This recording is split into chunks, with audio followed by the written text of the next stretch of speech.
Jihad, Terrorism, Human Rights. Human rights in Islam.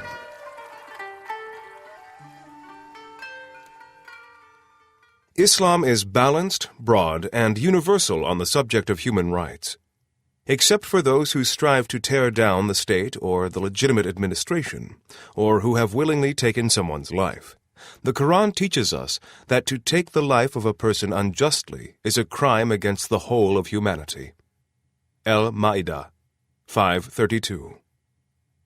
Such an evaluation cannot be found in any other religion or modern system, and such high value has never been attached on human life by any human rights commission or organization. Islam accepts the killing of one person as if all of humanity had been killed, for the murder of one person allows the idea that any person can be killed. The son of Adam, Cain, was the first person to shed blood. Although their names are not mentioned specifically in the Quran or in the Sunnah, we learn from previous scriptures that a misunderstanding took place between the two brothers, Cain and Abel, and that Cain unjustly killed Abel out of jealousy, thereby opening an era of bloodshed. For this reason, in one of the hadiths, the Messenger of God said, "Whenever a person is killed unjustly, part of the sin for that murder is credited to Cain, for he was the first to open the way of unjust killing to humanity." This event, with an important lesson, is expressed in the Quran. Explain truthfully to them the news of Adam's two sons. When they each offered a sacrifice, and one was accepted and the other rejected, he said, "I swear I am going to kill you." The other said, "God only accepts from those who are pious." He added, "I swear that even if you reach out your hand to kill me, I will not reach out my hand to kill you. I fear God, the Lord of the worlds." Al-Ma'idah 5:27-28. The following judgment is given.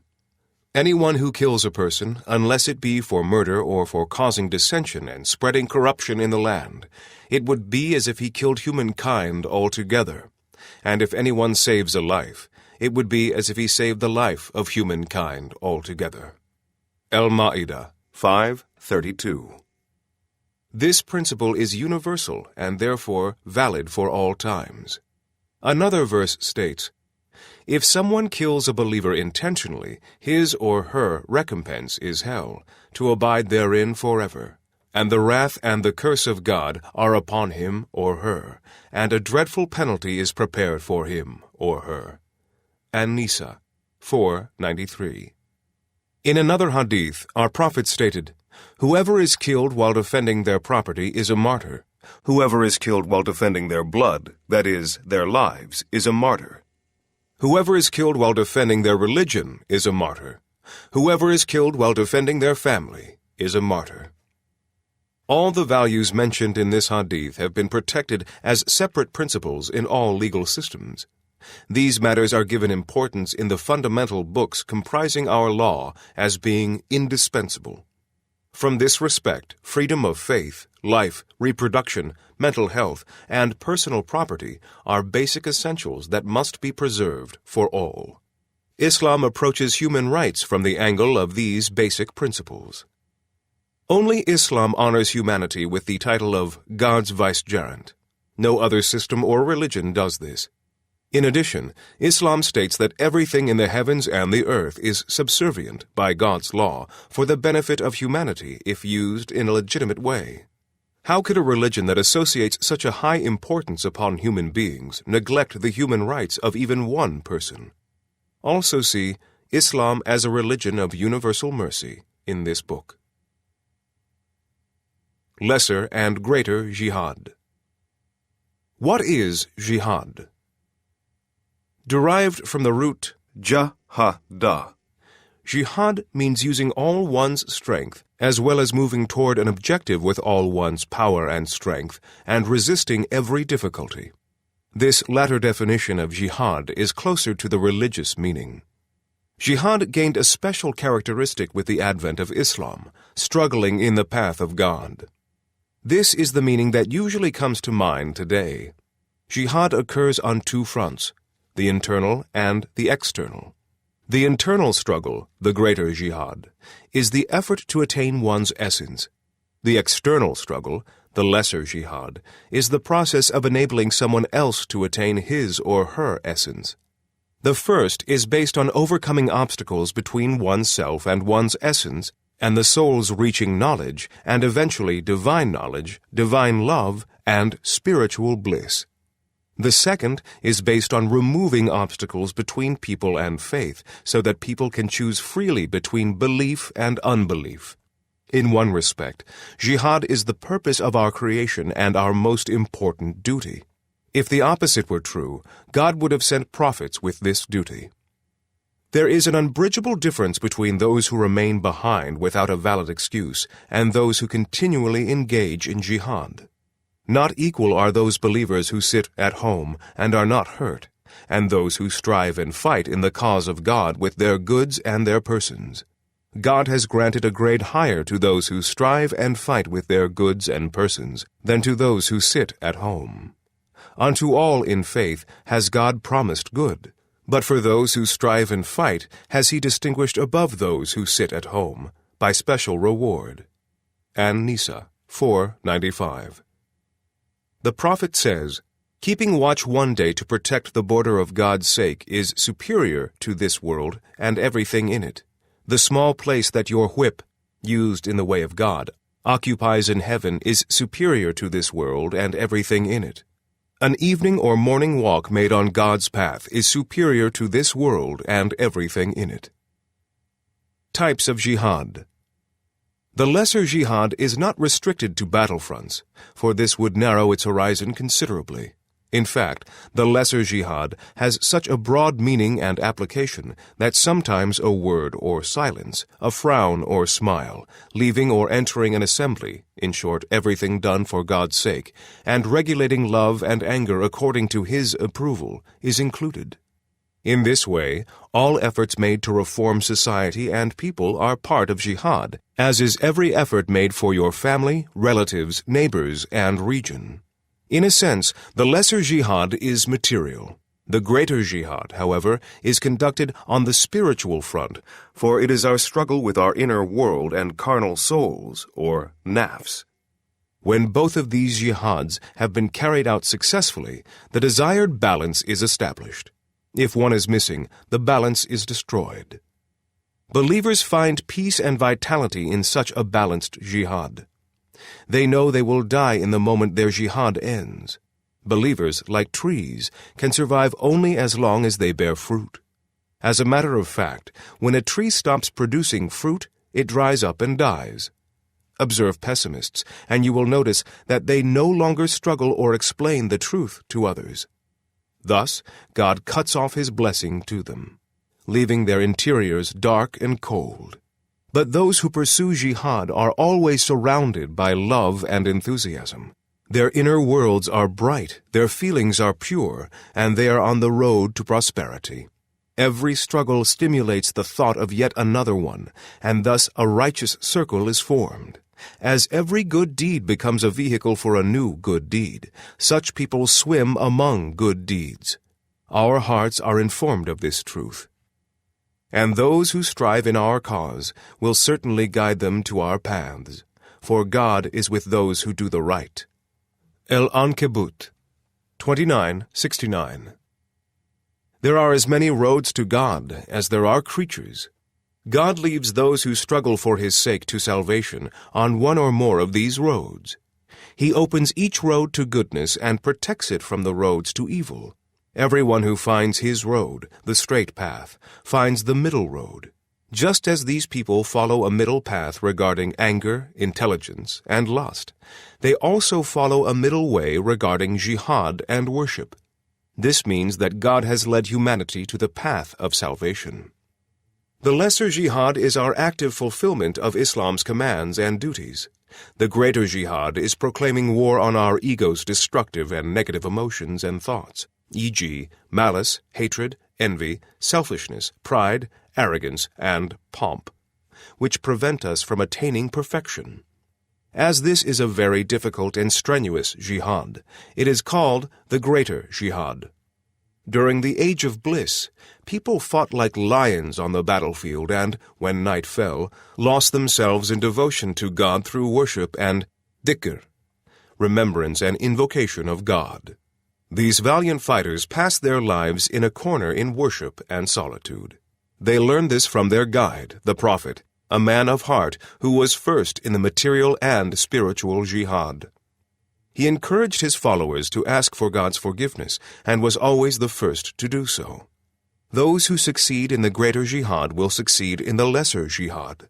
Those who fail in the greater jihad will fail in the lesser jihad. Even if such people obtain some degree of success, they cannot obtain the full results. Aisha related, "One night the messenger of God asked, 'Aisha, can I spend this night with my Lord?' He was so genteel that he would ask for such permission. Nobility and refinement were important aspects of his profundity.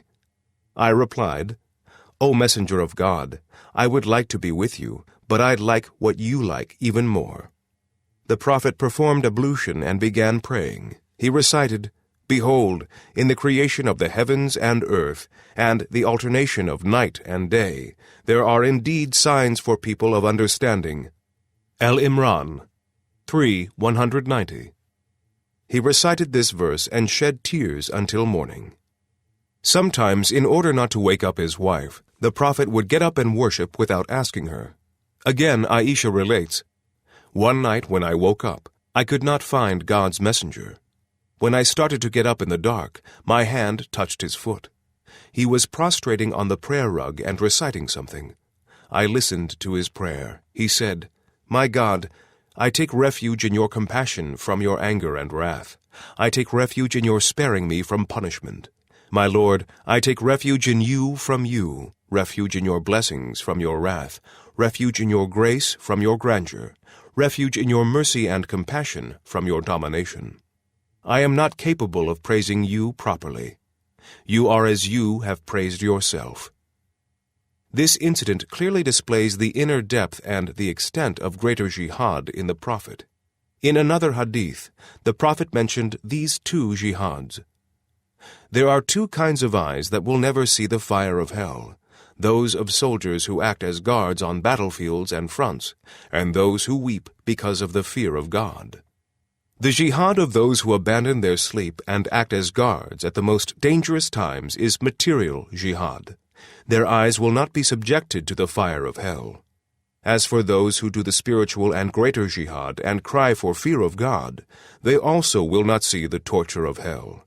Instead of repeating what others have done, people should have good intentions and implant in their hearts and minds the consciousness of being sincere. Jihad is a balance of internal and external conquest.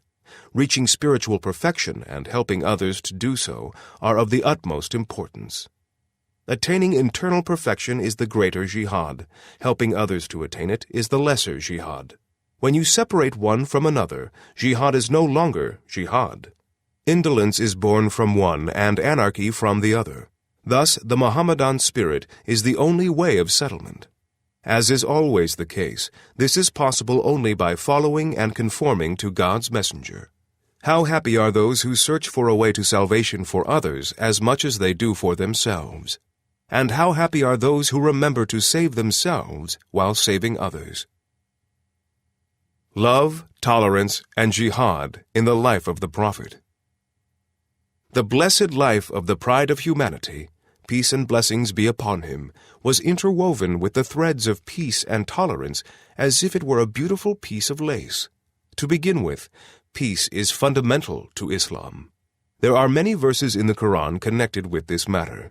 For example, in one of these the Prophet is addressed, "But if the enemy inclines toward peace, do you also incline toward peace, and trust in God? For he is the one that hears and knows all things." Al-Anfal 8:61. Even in an atmosphere in which two armies have fought against each other and blood has been spilled, if the enemy forgoes fighting and wants to make a treaty, then the Muslims are commanded not to react emotionally, but to make a treaty, putting their trust in God. Thus, a universal principle regarding this subject has been established. Consequently, to talk about fighting or conflict is completely contrary to the basic spirit of a religion that enjoins treaties and reconciliation, not only in time of peace, but even during wartime. The mission of the prophet was to communicate the faith as he had been enjoined by God. He did this without any prejudice. This was true to such an extent that the prophet, this man of love and peace, visited even the most hard-hearted unbelievers, such as Abu Jahil and Uqbah ibn Abi Mu'ayd, many times without displaying any resentment. He desired that all people should be able to feel paradise in their hearts. He often said, "Pronounce there is no deity but God, and be saved." What he meant by this was, to attain fulfillment in your heart, help the seed of belief which has been sown in your heart to grow into paradise and secure your other world. Once Abu Jahil answered this invitation in a disrespectful and mocking way. "Hey Muhammad, if you are doing this to make us witnesses of your call before God, do not invite me to religion again. I will bear witness there." This unbeliever always answered without respect. But in spite of Abu Jahil's insults, the glory of the world, peace and blessings be upon him, talked about Islam every time they met and never changed his exemplary style. These insulting words, attitude, and behavior never affected him. One event that is connected with the pride of humanity's vast love, compassion, and tolerance for humankind took place during the conquest of Mecca. After the conquest was complete, everyone gathered around the prophet and, looking into his eyes, they began to wait for him to make a decision concerning their fate. Up until the last moment, a small group, among whom was Abu Jahil's son Ikrimah, had opposed the Muslims' entrance to Mecca. Once more their feelings of violence and revenge were inflamed. At a moment when the atmosphere was incredibly tense, the messenger of God asked the Meccans, who were waiting with anticipation and anxiety, "What are you expecting me to do to you?" Some of the Meccans, who knew well what a noble, forgiving, and generous person he was, did not refrain from showing their feelings and said, "You are the most generous of the generous, the noblest of the noble." The prophet's goal was neither possessions nor property, neither sovereignty nor power, nor the conquest of land. His aim was to save people and conquer their hearts. This man of love and affection gave his decision concerning his enemies, saying, "I say to you, as Joseph once said to his brothers, there is no blame for the actions that you have performed before. God will forgive you too. He is the most merciful of the merciful. Go, you are all free." What this approach actually meant could be expressed as follows. Do not suffer any internal pain. I have no intention to punish anyone. Everyone's behavior displays his or her character. This is how I do things. After the return to Medina, Ikrimah ibn Abu Jahil, who had spilled blood even during the conquest of Mecca, was convinced by his wife, Hakim, to return from where he had escaped, and he was taken before the Prince of Prophets, peace and blessings be upon him. Before he entered the prophet's presence, those around him said that if he asked for forgiveness, the messenger of God would forgive him. In all probability, before Ikrimah came into his presence, the prophet had warned those around him, "Ikrimah is coming. Do not hurt his feelings by saying unbecoming things about his father." As soon as Ikrimah stepped inside, the messenger said warmly, "Welcome to the one who emigrated by boat." Never expecting words full of this much love and affection, Ikrimah later said, "As long as I live, I will never forget this behavior of the prophet." 4 years after Ikrimah became Muslim, he was martyred at Yarmouk. Murmuring the words, "O Messenger of God, have you found the goodness you expected as compensation for the evil done by the one who emigrated by boat?" he joined the other martyrs. As I stated before, the messenger's call was his mission to represent the truths he told to others. In other words, it was his duty to practice in his life the things he said. He always practiced a thing before calling on others to do the same. The things we have explained so far comprise the general character of the Prince of Prophets, peace and blessings be upon him. However, some try their best to misinterpret the existence of and encouragement to jihad in the Holy Quran and the Sunnah as being in conflict with our Prophet's universal love and affection. But jihad can mean an armed struggle as an action tied to special conditions that is sometimes necessary to carry out in order to protect such values as life, property, religion, children, homeland, and honor. It is also resorted to sometimes when it is necessary to remove obstacles from the path that leads to raising God's word. Today, these two situations are constantly confused. Sometimes this is due to ignorance, and sometimes it is done intentionally. Love, affection, and tolerance, in their broadest dimensions, were enjoyed during the age of happiness, a time full of peace and happiness, a time in which the words of the prophet was, "the best of centuries." As a matter of fact, this period represented the apex of Muslim civilization. It was a golden time when peace, love, and understanding were given their true position in society. Real Muslims cannot be terrorists. Islam literally means surrender. Islam is the religion of contentment, security, and peace. These principles are so commonplace in the lives of Muslims that when once they start to perform the prayer, they cut off all ties with the world, bow and prostrate before God, and then stand with their hands clasped in respect. When they leave the prayer, it is as if they have started a new life. They end the prayer by greeting those to their left and right and wishing them health, security, and peace, and then go and join other people. Greeting others and wishing them peace are considered to be among the most auspicious acts that can be performed in Islam. Indeed, when Prophet Muhammad, peace and blessings be upon him, was asked, "What is the most auspicious act in Islam?" he replied, "Giving food to others and greeting all those you know and do not know." Accusations of terrorism. It is a great shame that Islam, which is based on those tenets, is seen by others to be equaled with terrorism. This is an enormous historical mistake. As we pointed out above, if a system based on peace and security becomes associated with terrorism, this only shows that the people making the accusations know nothing of the spirit of Islam and are unable to grasp it in their own souls. One should seek Islam through its own sources and in its own true representatives throughout history, not through the actions of a tiny minority that misrepresent it. The truth is that there is no harshness or bigotry in Islam. It is a religion made up entirely of forgiveness and tolerance. Such pillars of love and tolerance like Rumi, Yunus Emre, Ahmed Yesevi, and Bediüzzaman and similar figures have expressed this aspect of Islam most beautifully, and they have gone down in history as examples of this affection and tolerance.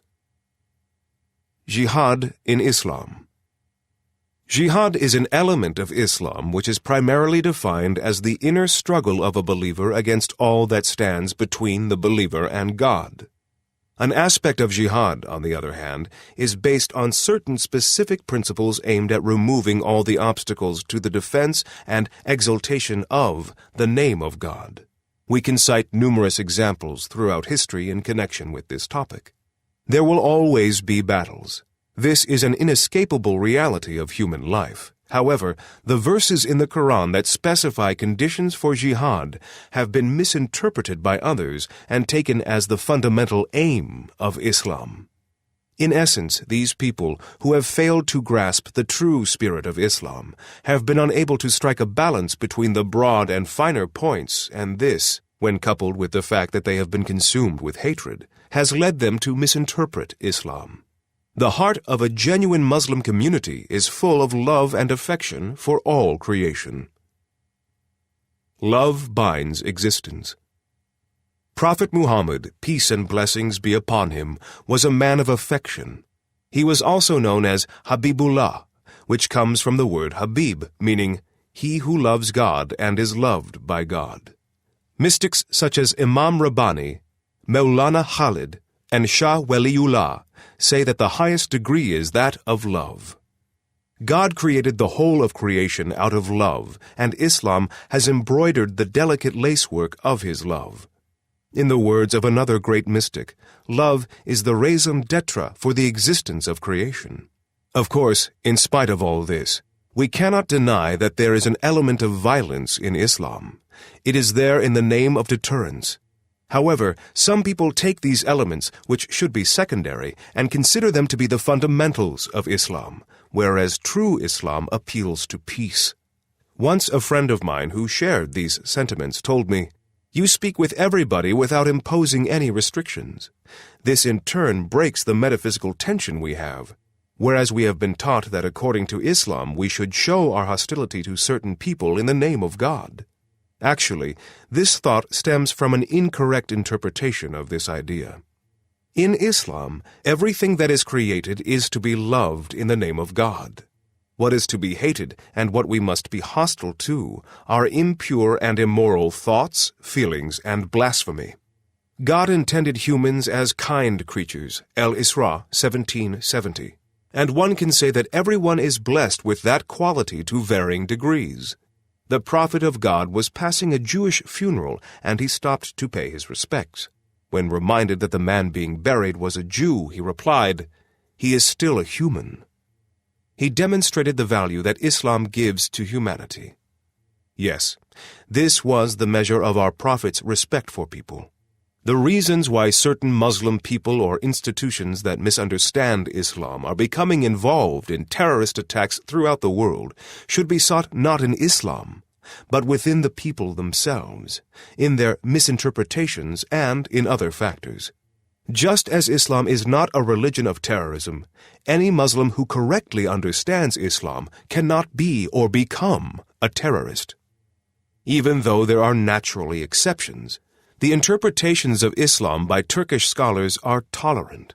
If we can spread the understanding of Islam held by the pillars of affection like Rumi and Yunus Emre throughout the world, and if we can get their message of love, dialogue, and tolerance to those people who are thirsting for this message, then people from all over the world will come running into the arms of this love, peace, and tolerance that we represent. The tolerance of Islam is so vast that the Prophet specifically forbade people to even say things that could be offensive. Despite all the self-sacrificing efforts by the Prophet, Abu Jahl failed to become a Muslim and died outside the religion. By the way, the name Jahil means ignorant. This ignorant and coarse man spent all his life as the enemy of the Prophet. And now, sadly, his nickname has become the second nature of today's Muslims. Shortly after the conquest of Mecca, Abu Jahl's Muslim son, Ikrimah, started speaking in council against his father and was reprimanded by the Prophet for doing so. Respect for humankind. Another hadith explains why we should not be intolerant to others. The Prophet warned his companions not to curse their own parents. His companions curiously asked why one would curse one's parents. The Prophet replied that if one curses the parent of another person, then the other person will retaliate. Thus, in effect, one is cursing one's own parent. While the Prophet always showed respect for others, the fact that today people are saying that Islam is offensive to others means that they have not properly understood the Prophet. There is no room for hate or hostility in either Islam or in the universal realm of its envoy, Muhammad. Peace and blessings be upon him. Servants of God. The Quran is based throughout on forgiveness and tolerance. Those who spent benevolently in ease and straightness, and those who restrain their anger, swallowing their anger as if swallowing a thorn, and pardon men. And God loves those who do good to others. Al-Imran 3:134. It would be worthwhile to look at this in detail. You may encounter an incident that makes your blood boil. For example, people might curse and insult you, but you should try your utmost to behave indifferently and without reacting. The Quran describes in the verse above how people of good morals should behave even at times when you may want to lose your temper. The Arabic words from this passage have much meaning. Qasm means swallowing what cannot be swallowed, while Qasm means someone who swallows his anger. In another passage, God tells believers to avoid vanity. And they who do not bear witness to what is false, and when they meet hollow words or unseemly behavior, They pass them by with dignity. Al-Furqan 25:72. An Islamic style. The Prophet practiced everything that is taught in the Quran. For example, someone came and admitted to committing adultery. Asking to be cleansed of his sins, whatever the punishment may be, the Prophet told him, "Go home and repent. There is no sin God will not forgive." Another hadith tells how a person accused another of stealing. Just when the penalty was about to be read, the man turned and forgave the thief, to which the Prophet said, "Why didn't you forgive him in the first place?" So, when all of these examples are looked at in detail, it can be seen that the style adopted by those who treat others with hatred and hostility is not in keeping with Islam. As indicated above, Islam is a religion of love and tolerance. Muslims are the devotees of love and affection, people who shun all acts of terrorism and who have purged their bodies of all manner of hate and hostility. On recent terrorist attacks. Muslims should say, in true Islam, terror does not exist. Today, at best we can say that Islam is not known at all. Muslims should say, in true Islam, terror does not exist. In Islam, killing a human is an act that is equal in gravity to kufr, that is, not believing in God. No person can kill a human being. No one can touch an innocent person even in time of war. No one can give a fatwa, that is, a legal pronouncement in Islam issued by a religious law specialist concerning a specific issue, in this matter. No one can be a suicide bomber. No one can rush into crowds with bombs tied to his or her body. Regardless of the religion of these crowds, this is not religiously permissible. Even in the event of a war, during which it is difficult to maintain balances, this is not permitted in Islam. Islam states, "Do not touch children or people who worship in churches." This has not only been said once, but has been repeated over and over throughout history. What our master, Prophet Muhammad, said, what Abu Bakr said, and what Umar said is the same as what, at later dates, Salahuddin Ayyubi, Alparslan, and Qilij Arslan also said. Later on, Sultan Mehmet II, the Conqueror, also said the same. Thus, the city of Constantinople, in which a disorderly hullabaloo reigned, became Istanbul. In this city, the Greeks did not harm the Armenians, nor did the Armenians harm the Greeks, nor did the Muslims harm any other people. A short time after the conquest of Constantinople, the people of the city hung a huge portrait of the conqueror on the wall in place of that of the Patriarchate. It is amazing that such behavior was displayed at that time. Then, history relates that the Sultan summoned the Patriarch and gave him the key to the city. Even today, the Patriarchate remembers him with respect. But today, Islam, as with every other subject, is not understood properly. Islam has always respected different ideas, and this must be understood for it to be appreciated properly. I regret to say that in the countries Muslims live, some religious leaders and immature Muslims have no other weapon to hand than their fundamentalist interpretation of Islam. They use this to engage people in struggles that serve their own purposes. In fact, Islam is a true faith, and it should be lived truly. On the way to attaining faith, one can never use untrue methods. In Islam, just as a goal must be legitimate, so must all the means employed to reach that goal. From this perspective, one cannot achieve heaven by murdering another person. A Muslim cannot say, "I will kill a person and then go to heaven." God's approval cannot be won by killing people. One of the most important goals for a Muslim is to win the approval of God, another being making the name of Almighty God known to the universe. The rules of Islam are clear. Individuals cannot declare war. A group or an organization cannot declare war. War is declared by the state. War cannot be declared without a president or an army first saying that there is a war. Otherwise, it is an act of terror. In such a case, war is entered into by gathering around oneself, forgive my language, a few bandits. Another person would gather some others around himself. If people were allowed to declare war individually, then chaos would reign. Because of such small differences, a front could be formed even between sound-thinking people. Some people could say, I declare war against such and such a person. A person who is tolerant to Christianity could be accused as follows. This man, so-and-so, helps Christianity and weakens Islam. A war against him should be declared, and he must be killed. The result would be that a war is declared. Fortunately, declaring war is not this easy. If the state does not declare a war, no one can wage war. Whoever does this, even if they are scholars whom I admire, does not create a real war. This is against the spirit of Islam. The rules of peace and war in Islam are clearly set out. An Islamic world, indeed, does not exist. In my opinion, an Islamic world does not really exist. There are places where Muslims live. There are more Muslims in some places and fewer in others. Islam has become a way of living, a culture. It is not being followed as a faith. There are Muslims who have restructured Islam in accordance with their thoughts. I do not refer to radical extremist Muslims, but to ordinary Muslims who live Islam as it suits them. The prerequisite for Islam is that one should really believe and live accordingly. Muslims must assume the responsibilities inherent in Islam. It cannot be said that any such societies with this concept and philosophy exist within Islamic geography.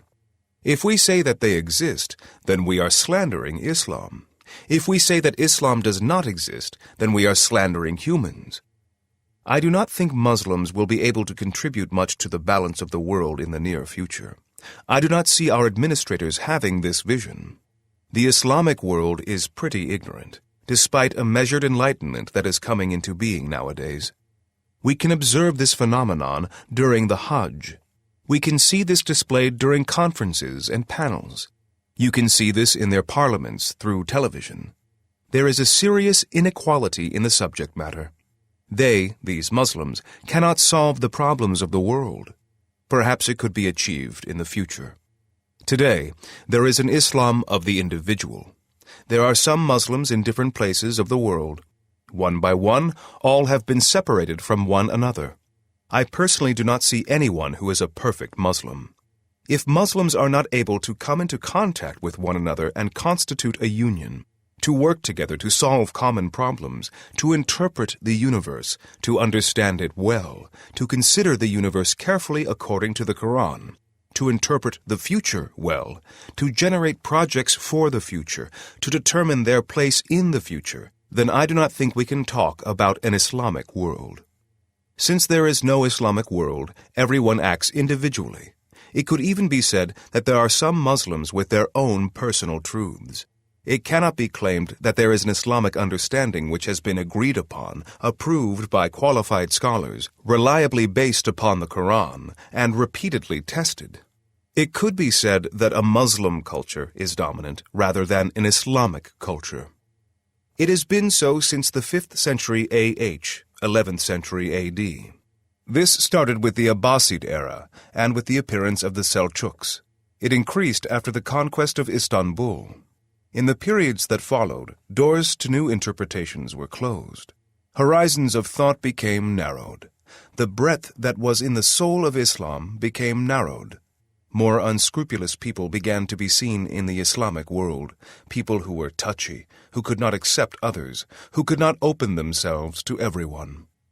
This narrowness was experienced in the dervish lodges as well. It is sad that it was even experienced in the madrasas, that is, schools of theology. And of course, all of these tenets and interpretations require revision and renovation by cultivated people in their fields. Al-Qaeda Network. One of the people whom I hate most in the world is Osama bin Laden, because he has sullied the bright face of Islam. He has created a contaminated image. Even if we were to try our best to fix the terrible damage that has been done, it would take years to repair. We speak about this perversion everywhere on many different platforms. We write books about it. We say, this is not Islam. Bin Laden replaced Islamic logic with his own feelings and desires. He is a monster, as are the people around him. If there are other people similar to them anywhere, then they too are nothing more than monsters. We condemn this attitude of bin Laden. However, the only way to prevent these kinds of deeds is that Muslims living in the countries seeming to be Islamic, and I stated earlier that I do not perceive an Islamic world, there are only countries in which Muslims live, will solve their own problems. Should they think in a totally different way when electing their leaders? Or should they carry out fundamental reforms? For the growth of a well-developed younger generation, Muslims must work to solve their problems, not only their problems in the issue of terror, an instrument that is certainly not approved of by God, but also those concerning drugs and the use of cigarettes, two more prohibitions made by God. Dissension, civil turmoil, never-ending poverty, the disgrace of being governed by others, and being insulted after having put up with government by foreign powers are all problems that could be added to the list. As Mehmet Akif Ersoy said, slavery, a multitude of troubles, addiction, the acceptance of things out of habit, and derision are all commonplace. All of these are anathemas to God, and all of these have been placed primarily on our nation. Overcoming these, in my opinion, depends on being a just human being and a human being who is devoted to God. Our responsibility. It is our fault. It is the fault of the nation. It is the fault of education. A real Muslim, one who understands Islam in every aspect, cannot be a terrorist. It is hard for a person to remain a Muslim if he becomes involved in terrorism. Religion does not approve of the killing of people in order to attain a goal. But of course, what efforts did we make to raise these people as perfect humans? With what kind of elements did we bind them? What kind of responsibility did we take in their upbringing so that now we should expect them not to engage in terror? People can be protected against becoming involved in terrorism by means of some virtues originating in the Islamic faith, such as fear of God, fear of the Day of Judgment, and fear of opposing the principles of religion. However, we have not established the required sensitivity on this issue. There have been some minor attempts to deal with this neglected subject to date. But unfortunately, there have been some obstacles put in the way by our countrymen. Some say the kind of activities that we need should not be allowed. That is, courses teaching culture and morality should be totally forbidden in educational institutions. At the same time, we contend that every requirement of life should be met in schools. Health education should be provided, taught by doctors. Classes related to general life and life in the home should be comprehensively taught in schools. People should be instructed in how to get along with their future spouses and how to raise their children. But the issues do not stop here. Both Turkey and other countries that have a large Muslim population suffer from drug abuse, gambling, and corruption. There is almost no one left in Turkey whose name has not been involved in some type of scandal. There are some goals that were supposed to be reached that have been reached, yet there are many objectives that still cannot be reached. You cannot question anyone concerning this. You cannot call the people in charge to account. They are protected, sheltered, and thus they have been left alone. These people are people who grew up among us. All of them are our children. Why have some of them become bad guys? Why were some raised as bullies? Why have some of them rebelled against human values? Why do they come into their own country and blow themselves up as suicide bombers? All these people were raised among us. Therefore, there must have been something wrong with their education. That is, the system must have some deficiencies, some weak points that need to be examined. These weak points need to be removed. In short, the raising of human beings was not given priority. In the meantime, some generations have been lost, destroyed, and wasted. Dissatisfied youth has lost its spirituality. Some people take advantage of such people, giving them a couple of dollars or turning them into robots. They have drugged them. This has become a topic on the agenda these days which can be read about in magazines. These young people were abused to an extent that they could be manipulated. They have been used as murderers on the pretext of some crazy ideals or goals, and they have been made to kill people. Some evil-minded people have wanted to achieve certain goals by abusing these young people. These people have been turned into robots. Once, many people were killed in Turkey. This group killed that person, another group killed another person. On March 12, 1971, everyone became involved in a bloody fight. The military came and intervened. On September 12, 1980, people were out for one another's blood. Everyone was killing one another. Some people were trying to reach a goal by killing others. Everybody was a terrorist. The people on that side were terrorists. The people on this side were terrorists. But everybody was labeling the same action differently. One person would say, "I am doing this in the name of Islam." Another would say, "I am doing it for my land and people." A third would say, "I am fighting against capitalism and exploitation." These all were just words. The Quran talks about such labels. They are things of no value. But people just kept on killing. Everyone was killing in the name of an ideal. In the name of these bloody ideals, many were killed. This was nothing less than terror. Everybody, not only Muslims, was making the same mistake. Since everyone did it one after another, these killings came to be a goal that was realizable. Killing became a habit. Everyone began to get used to killing, even though killing another person is a very evil action. Once, one of my dearest friends killed a snake. He was a theology graduate, and he is now a preacher. As a reaction to this action, I did not talk to him for a month. I said, "That snake had a right to live in nature. What right did you have to kill it?" But today, the situation is such that if 10 or 20 people are killed, or if the numbers are not as high as was feared, then we say, "Oh, that's not so bad. Not too many have died." This incredible violence has become acceptable by people at a horrible level. It's good that the number of the death is only 20 or 30, we say. In short, society as a whole has come to accept this as a part of our daily lives. This situation could have been prevented by education.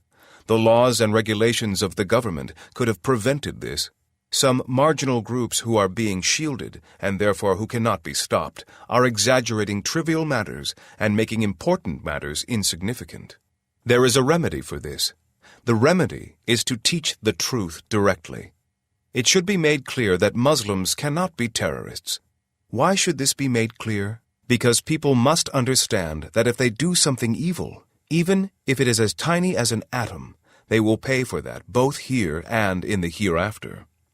Yes, killing a human is a very significant thing. The Quran says that killing one person is the same as killing all people. Ibn Abbas said that a murderer will stay in hell for eternity. This is the same punishment that is assigned to unbelievers. This means that a murderer is subjected to the same punishment as an unbeliever. In short, in Islam, in terms of the punishment to be dealt on the Day of Judgment, a murderer will be considered to be as low as someone who has rejected God and the Prophet, an atheist, in other words. If this is a fundamental principle of religion, then it should be taught in education.